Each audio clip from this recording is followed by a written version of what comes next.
right, take four is the ticket, CB. Take four is the ticket, and unto thee a ticket of welcoming. And unto thee a born day of goodness. Salutations and goodness unto thee a day is born, also unto thee a good day. Do you enter like a meditative trance as you're saying that? Because your eyes shut closed. my eyes. Yeah. I can't look at you, man. You look like a monk. That is a swing and a Wim Hof. Wim Hof. Yeah, that's a swing and a Wim Hof. Speaking of Wim Hof, yeah, what are we covering today? Breath. And unto thee a breath is born. And also a born breath unto thee. Yeah. Yeah, we're talking about them breaths. Yeah, so breathing. Yeah. One of those things that I thought I had dialed in life. Turns out, you're right. Swing and a Wim Hof. Oh, another Wim Hof? Yeah. I thought this was one of those things like the cranberry juice story you were telling earlier before we started recording, where it's like you were doing this thing your whole life and then realized you were doing it right. Just naturally. I only speak that way to you. So to the general populace, I'm going to say I did it wrong, but I've been doing it right. Yeah, there we go. Can you share the cranberry story? For another time. For another time. That's one of those high caliber stories that the more we play it up, I think it'll actually meet the caliber of story that it is. Yeah, so you're not predicting a Wim Hof on that one? No, okay. It'll be a home run. And probably we should tease it a bit because it's such a stellar story. I think so. Yeah. So we'll just keep building it up. Build it up. Yeah, build it up. Turns out with breath, though, in all honesty, wasn't doing it right. Am not doing it right. Yeah.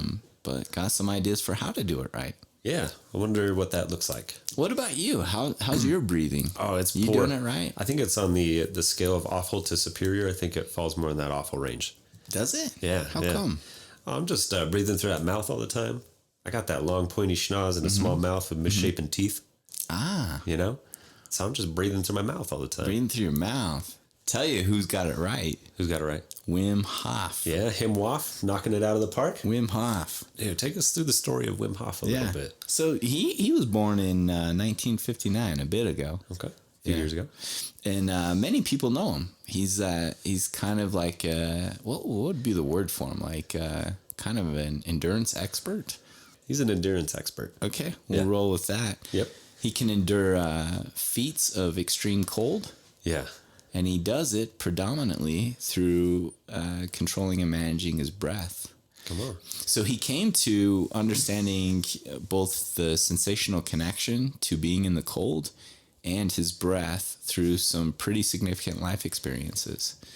Yeah. Did you know Wim when he was a wee young lad? I didn't. I wasn't alive in the 60s. But heard about him more recently.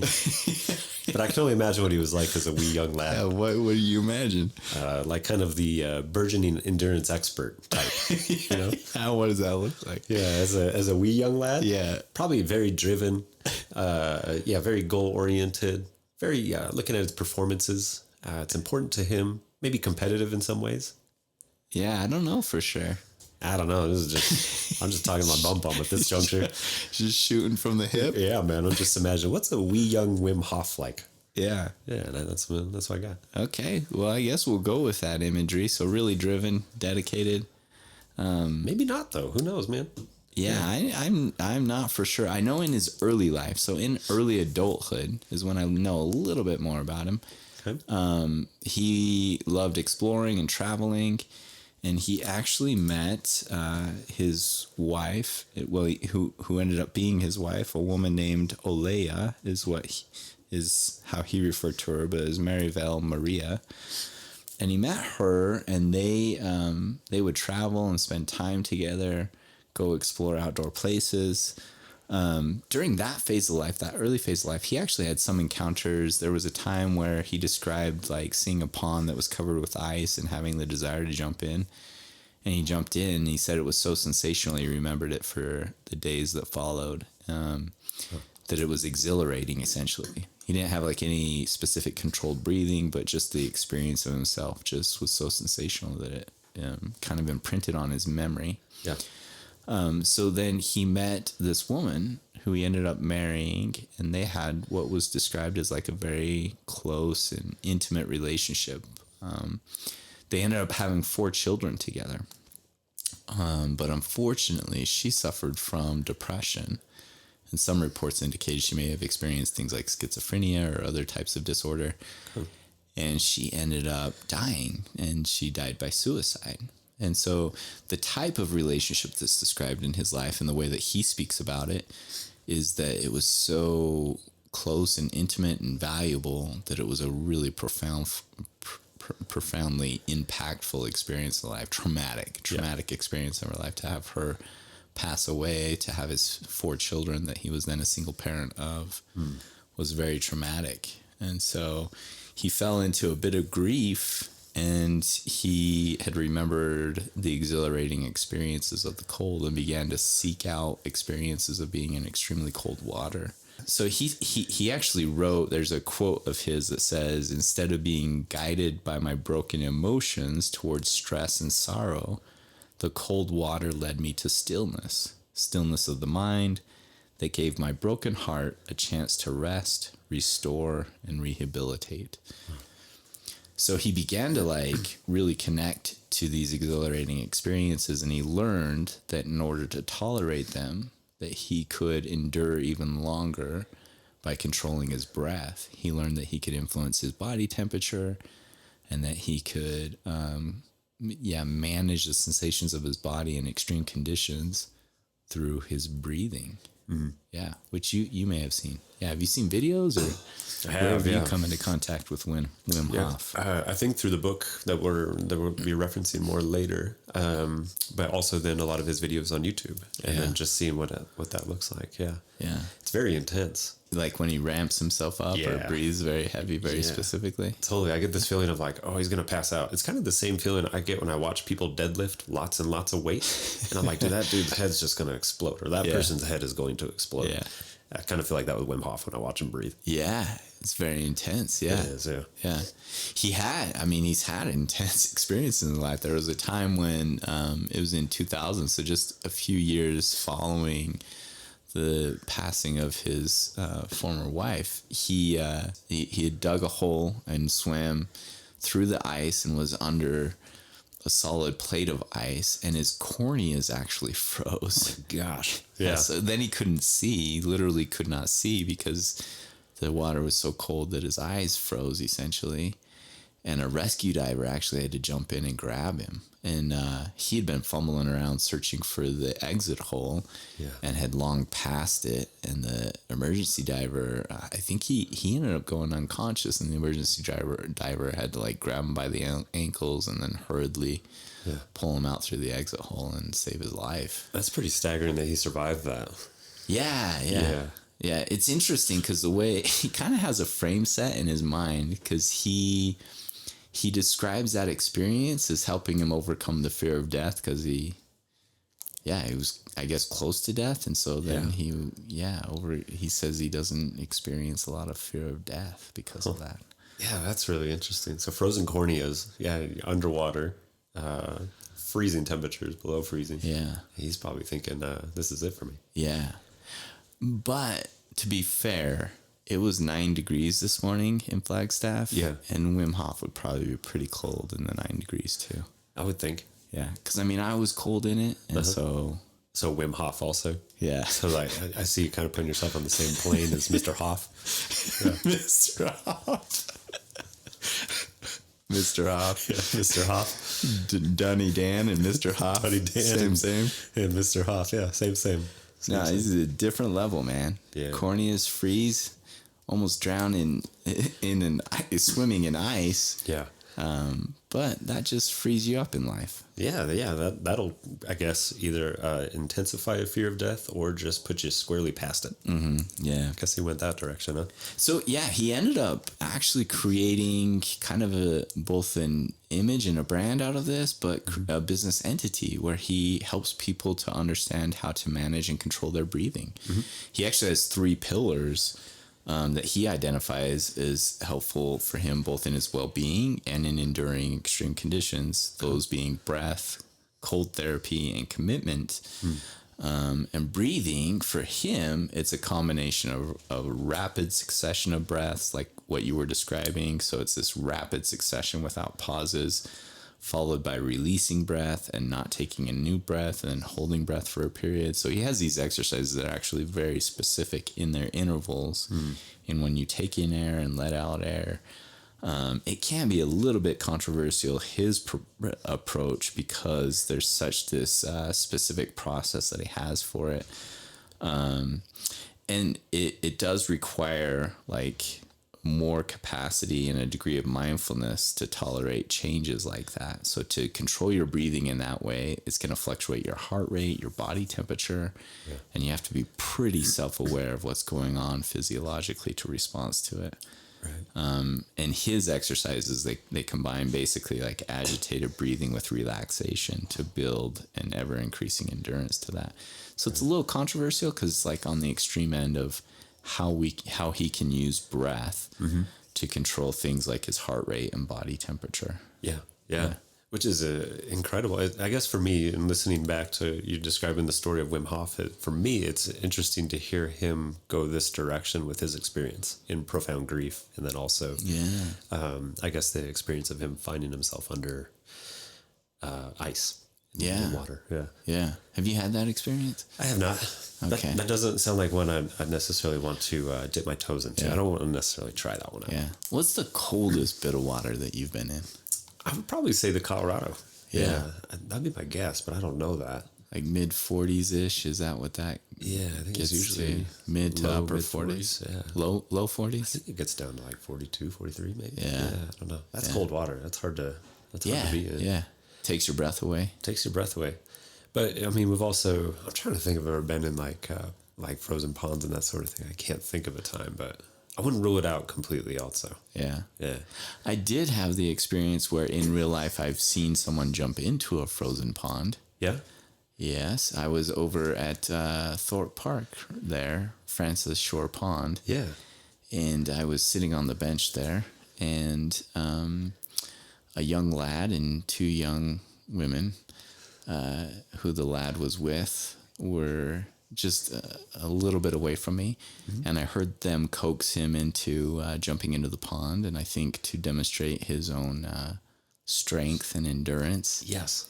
He took off his shoes, and there was ice on the pond, but the part that he jumped in at was near the shore. It didn't have ice on top of it. Okay. But he took off his shoes and jumped in with his clothes. Yeah, his pants and his shirt. Yeah. I wonder what that was like for him. Just emerging from the water. So I don't know what it was like internally, but based on observation, what I watched, it looked incredibly uncomfortable. Yeah. And I go away from the experience. I'm not entirely sure that those two nice young women were really impressed by it either. I don't know that it achieved really what the goal was. I think there was mild, but there was also a lot of laughter. Got him. Got him. Got that young lad.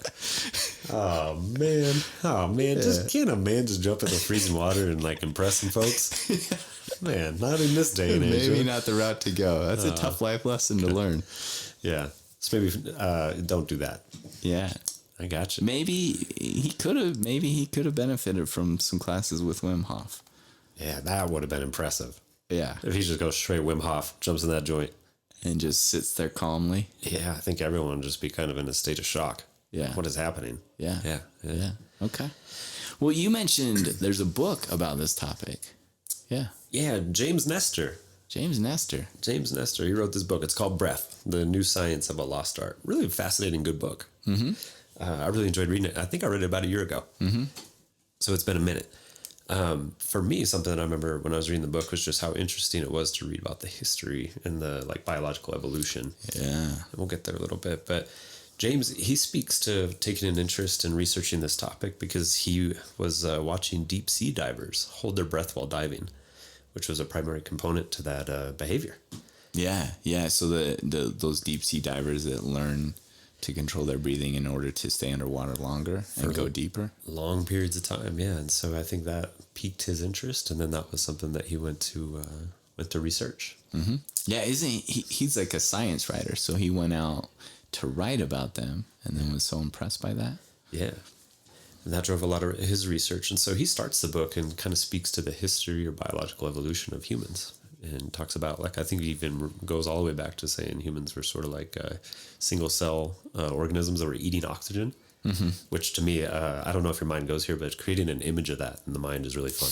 Yeah. What's the image in the mind? It's just like this little tiny worm. just gobbling gaping, oxygen, gaping mouth for air. Totally, it's a funny image. Not a good look. Not a good look. Yeah. So I guess we've come a long ways. Some of us might still look just like that in some ways also, but yeah, we've come a long ways as humans. At any rate, so through the work of James Nestor researching just what it's looked like over time, a lot of biological anthropologists have studied the skulls of humans and how those evolved, and what they're saying is that the evolution essentially earlier there was a more of a flat face, or sorry, over time kind of created more of a flat face with a smaller mouth and misshapen teeth. And the smaller mouth essentially correlates with a smaller airway. Mm-hmm. Yeah. And so they're saying that this is likely evidence of diets changing over time, is my understanding. And so like having diets that were more soft, eating softer food, not having to chew as much on like really rough, hard food, sort of resulted in this smaller mouth.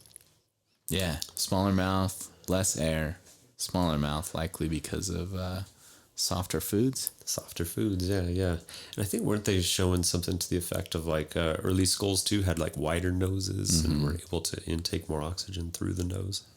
If I remember right. Yeah, I remember. Yeah. So wider noses. Now we got these long pointy schnozzes, huh? Yeah, flatter face, longer pointy nose. Yeah, looking like a bunch of bird beaks. This is essentially how I'm getting breathing wrong, is the way that my facial structure is and that my body is currently through the process of evolution and the types of food that I've eaten and my ancestors have eaten, that breathing well requires some intentionality, and there's some specific things I can do to improve my breathing. Is that right? There are some specific things you can do to improve your breathing. One thing that's really good about breathing through the nose essentially is it produces filtered, heated, moistened air, and that helps the infrastructure behind the nose. Also helps filter out pollutants more than breathing through the mouth. So breathing through the nose is one of those big keys. Yeah. How you doing with that? Not good. Not good again. Why not? Not good again. Come on. Just one of those compulsive mouth breathers, you know what I mean? Yeah. Lucky for the world around me too. But breathing through that term's taken on a real negative connotation. Compulsive mouth breather. Yeah, yes. Sure, man. Can't a man just get some air to his body? Jeez. Yeah. But something I'd be missing out on by breathing through my mouth so much would be these correlates to improved conscious mindful breathing. And some things that come along with that are improved sleep, decreased stress, improved activity performance, reduced anxiety, improved focus and concentration, lower blood pressure, and the reduced risk of illness. Yeah. That's pretty remarkable that literally your breathing can have the influence. So all of those have been demonstrated through scientific studies. And so something as simple as breath can have such a prolific influence. For me, I always think about sleep. Anything that helps with sleep in our current day is a benefit. From what I understand, sleep behind socialization is one of the biggest impacts to cognitive functioning and overall well-being. Yeah. And so if breath is affecting your sleep, it's going to affect what's going on for you cognitively, socially, mood-wise. Yeah. Overall well-being. I think I hear you pitching in a future Quick and Nerdy episode. Sleep. Yeah, sleep, man. That's a tough one for people. Yeah. It's a tough one for me at times. Oh, for sure, man. In this society, yeah, absolutely. Yeah. Absolutely. So breathing in that way is helpful. What James Nestor, I think in my memory, what he described essentially is there's kind of this mathematical symmetry to breath. And so if you are organically breathing through your nose and taking in 5.5 seconds, you're breathing out 5.5 seconds. It averages about 5.5 breaths per minute. and about 5.5 liters of oxygen. Yeah, come on. Yeah, it's kind of like the Fibonacci sequence. Totally. It's like that organic part of nature where there's a rhythm, a symmetry to it all. Explaining the balance through mathematics. Yeah. Yeah. That is pretty fascinating that they were able to tune that down to 5.5 seconds in out, and that averages 5.5 breaths per minute. 5.5 liters of oxygen. And so then it becomes like, so obviously it depends on what outcome you're looking for. If you're looking to stay alive from one moment to the next, breathing anyway will likely lead to that. So if that's your outcome basis, you're doing it right. Yeah, we got it, man. We're achieving that outcome. Yeah. If you want to improve your breathing, where you can experience some of those other correlates like improved sleep, decreased stress, improved activity performance, reduced anxiety, improved focus and concentration, low blood pressure, and reduced risk of illness, then there are certain specific strategies. So breathing through your nose is key. There's that symmetry to 5.5 seconds in and out. And so you can intentionally pay attention to those. And there are basically 5 things, including some of those things I just mentioned, but there are 5 points that James Nestor emphasizes. 2 of those involve not breathing through your mouth, and then the second one being breathing through your nose. Yeah, those are the first 2 points. So, Point 1, do not use the mouth. Point 2, use the nose. Yeah, there we go. Yeah.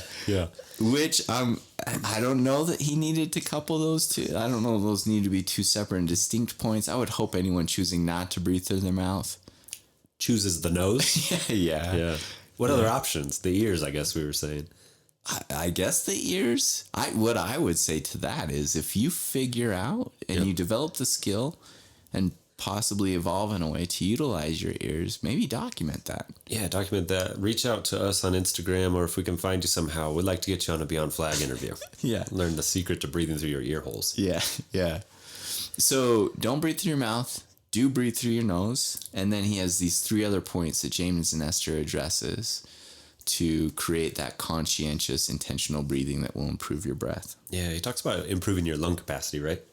And proper posture is a big one in that. Here's another one where swinging a Wim Hof on my end. Oh, posture-wise, yeah. Posture. Yeah, posture is a big one. Speaking of our personal trainer. Yeah, I remember him, I guess it was just shy of punching me in the back, but it was like getting me to put my shoulders down. But it felt like being punched in the back. To him, it may have been a light tap. I think it was a light pat. To me, it felt like a deliberate punch to the middle of my back. Yeah. With the purpose, essentially, just to get me to lower my shoulders. Yeah. So apparently, we sit with our shoulders in our ears all the time. That's what he says. Yeah. No wonder we can't breathe through our ears. Our shoulders are in there. He says that we huddle into the chairs. Yeah. Huddle into our chairs like a ladle in a bowl of soup. Yeah. So posture. Like soup in a ladle, I think he says. Soup in a ladle. I don't think we're the ladle. The ladle has structure and posture. I think we're the ladle and the bowl of soup. I think we're the soup. I misunderstood that. I thought we were the ladle. Yeah. Let me highlight what he's trying to say to us when he makes that comment. Is that similar to soup, we take whatever form of the object we're sitting in. Got it. Yeah. I thought it was we took up somewhat like such a little amount of space in the chair that it was like a ladle that barely sits in a big bowl of soup. Yeah. With a long handle. So we're like the long handle. Yeah. And that kind of curves and we got our shoulders in our ear. I mean, I guess I could see that. I think more. We can double check with him. Yeah. We can double check with him. I think he means we're like soup in a ladle. Yeah. Let's run it by him and see where it goes. Yeah. And hopefully he'll avoid getting punched in the back again. So improve your lung capacity through proper posture, which means like sitting upright, holding your chest. The way I think about this is, I have to remind myself when I'm thinking about this to roll my shoulders back and to straighten my back. And I'm really poor at this as well. Yeah, for sure. So that was a big one. And then another couple components that he throws in there. 1 is exercise and 2 is yoga. Yeah. So all of these for lung capacity. So that's point number 3 of James Nestor, right? Blammo. So do not use the mouth. Yeah. Use the nose. Improve your lung capacity. Yeah. And then what's 4? Point 4. Slow down. Yeah. Got to slow down. So he talks about taking longer breaths and taking lower breaths so that are much more calm and controlled in their nature. Mm-hmm. Yeah. So when you think about your breathing, breathe through your nose, bring longer and slower. Longer and slower breaths. Okay. Yeah. And then lastly, this is an interesting one. Yeah. Okay, no. So something good for the breath is to hold your breath. Yeah. Yeah. Consciously.